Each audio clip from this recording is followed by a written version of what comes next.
Bill Ryan with Highlands College, which is their College of Technology here in Butte, Montana. Anyway, Bill Ryan now with us at our remote studio. We're actually right now set up at the Copper King Hotel here in Butte. Bill, good to see you. Thanks for dropping in. Yeah, thanks, Aaron. It was nice to meet you up in Whitefish, and it was a great conference.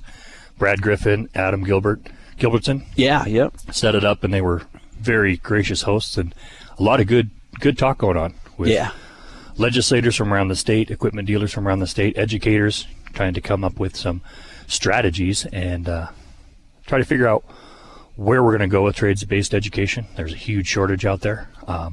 And how can higher education, how can OPI, the Montana University system, and locals, the equipment dealers, the local legislators identify high-risk areas where do we need more people coming into trades, and how are we going to get them educated so they're ready to hit the ground running as soon as employers need them. Yeah, and I've heard great things about what you're doing here at Highlands College, which is, the College of Technology basically here in Butte, kind of like the City College in Billings. You've got the Highlands College here, named after the Highlands Mountains that are just south of Butte here. Talk about what you're doing in particular, because what I've heard is people are very impressed with what you're doing. You've got, a construction program, welding, auto body, apparently the only lineman program. So the guys that fix Highline poles, that's right, they got to train right here through you if they're going to do it in Montana. A pre-apprenticeship program. It's one of our It's one of our legacy program. I don't say legacy; it's our hallmark program. What we're doing is it's a pre-apprenticeship to train guys to get into that lineman apprenticeship. For most people, if your lights go out, there's not just some guy who walks over and pushes a button on a wall, lights come back on. Somebody has to crawl out of bed at 3 o'clock in the morning in weather like this. It's 11 below in Butte right now, and get in their truck and go out there and find the fault in the circuit and fix it. And that's what we're training these guys to do. It's a 1 semester program. It's intensive training, built just like work. They work 40 hours a week while they're in college, working on becoming that apprentice lineman. And what, with a 2-year degree? Is it It's a 1-year certificate. And from what I've heard, a lineman can make really good money. I mean, in some cases, $75,000 starting salary? Mm-hmm. $75,000 a year. For a journeyman lineman, that doesn't, that's their package. And then you look at when they have to go out and they overtime pay, or if they chase a storm. If there's a major storm and there's a lot of repair has to be done, then they're making really good money. Yeah, and if you're in Montana, you're likely working for, great electric co-ops or Northwestern Energy. Yep. I think they got 600 employees in Butte alone, yep. Not to mention probably another 600 or 700 elsewhere all across Montana and in the region. Yeah, Northwestern and the REAs have been wonderful partners for this program. Yeah. So when you hear people talk about how we need to shift more and focus more on technical education, career and technical education, trades education, what's your response? I think it has to be, we got to blend everything. I came from the trades. I didn't go to college. I came through apprenticeship and worked my way up to running multi-million-dollar projects. And it was when a couple of bosses said, you're doing a great job. You're training our guys how to do this kind of work. Some of the people above you, you're giving them some insight into how these things really work. But you can never move up into that position until you have a degree. So you just need, you've already got the training, you've got the background. Now you just need a piece of paper to bump up to that next level, basically. So where we come from is I'm trying to blend both. I'm trying to look at, you can come here, you can come to any 2-year school, you can get a good quality 2-year education at half the cost of 4-year education. A lot of times there's scholarships out there, but the way I run it is like an apprenticeship. My guys are out there working. We build 5 to 6 houses a year for National Affordable Housing. We just built an activity center for underprivileged kids camp, Kiwanis Club, YMCA camp. We helped out for 2 years on the carousel. That's kind of the centerpiece of our new Stodden Park. We're talking with Bill Ryan from Highlands College here in Butte. And Bill, I've heard so many great things about your program and what you guys are doing.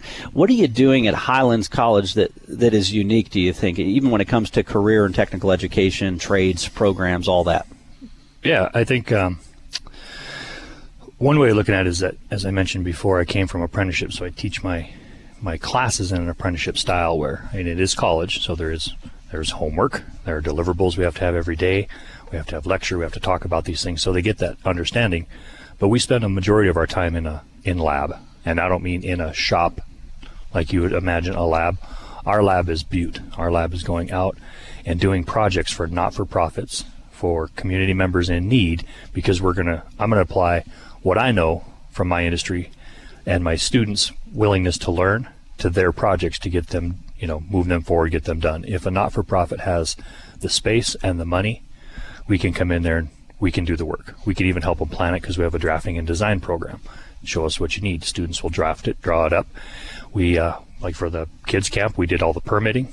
We walked them all the way through a true start to finish construction job. Wow. So how are we doing it differently? We're applying the college theoretical, the applied brain power to the trade. That's what I feel like I missed out on when I was in my apprenticeship. I learned a lot, but a lot of it was the how, not the why. Yeah. So we're blending the why, and that's what a good career technical education should be. And then we have to create those pathways into a 4-year degree if that's where they want to go. So we've created a 4-year construction management degree here at Montana Tech's campus because we're one of the campuses, we're uniquely suited to do that with a strong 2-year school attached and embedded into the 4-year university. My students start off, get their 2-year degree, they have a completion, and then they move into their junior year, which is basically the 4-year degree is 2 years of hard labor with me, 1 year of business, and 1 year of basic engineering.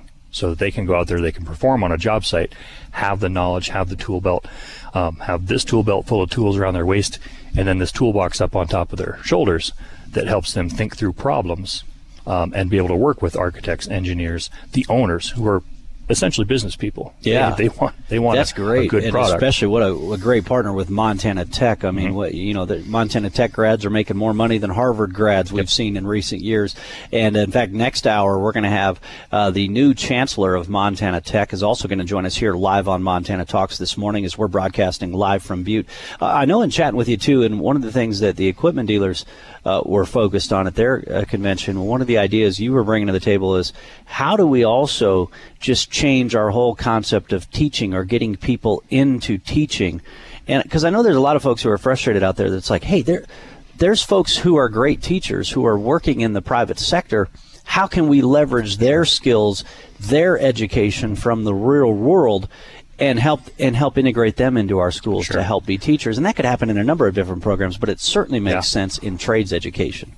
Coming from private sector, you'd really have to be a benevolent soul, somebody, an altruistic, I'm going to go do this because the pay isn't there. If you're leaving private sector, I took a pay cut.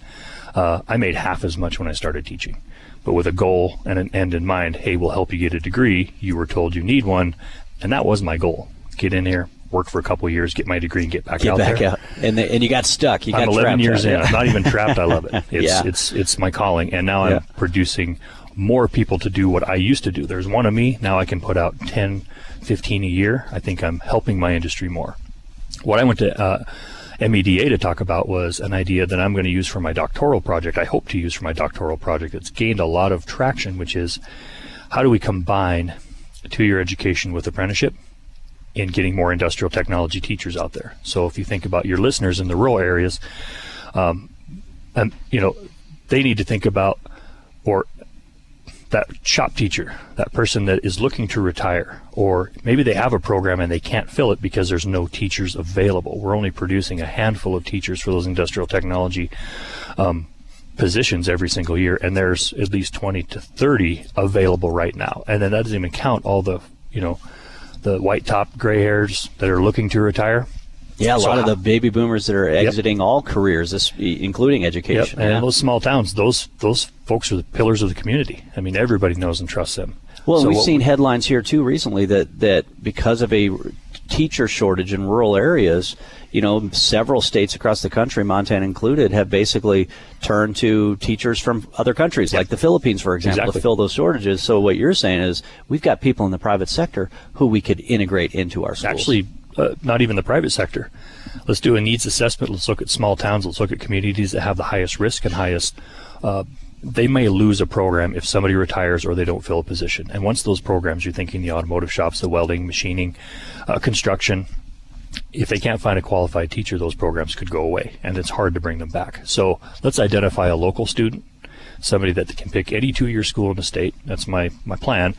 they can go and they can focus on what that district needs. Is it welding? Is it automotive? Is it construction and welding? They focus on that and get their 2-year degree. And that's on them. They got to pay for that. They can get scholarships and such. But then we put them on a track to teach for 3 years under a mentorship. So it's a 3-year apprenticeship, an extended student teaching. OPI, the Montana University system, we're all working through a plan to get them So you out into identify classroom. that local kid, train them up, and then they go back serve in that community, and that's how Because they pay they're for that already connected. education. They're already connected, and they've already, yeah, exactly. Yep. Well, that's great. Well, Bill, Ryan, keep us posted on everything you're doing at Highlands College. Thanks for coming down here for our live show from Butte. Great to see you. Thank you. It was a pleasure.